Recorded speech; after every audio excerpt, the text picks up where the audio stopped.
حضرت حسن بصری رحمتہ علیہ نے اپنے ایک خط میں مکہ والوں کو لکھا تھا کہ مکہ مکرمہ میں 15 موقع میں دعا قبول ہوتی ہے۔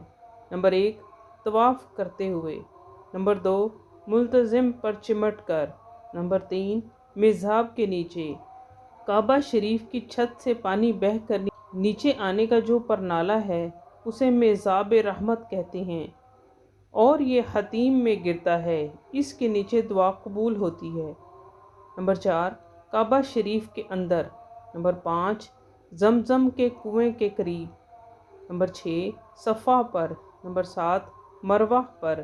نمبر 8، صفا مروہ کے درمیان سعی کرتے ہوئے۔ نمبر 9، مقام ابراہیم کے پیچھے۔ نمبر 10، عرفات میں۔ نمبر 11، مزدلفہ میں۔ نمبر 12، منی میں۔ 13، 14، 15 تینوں جمرات کے قریب۔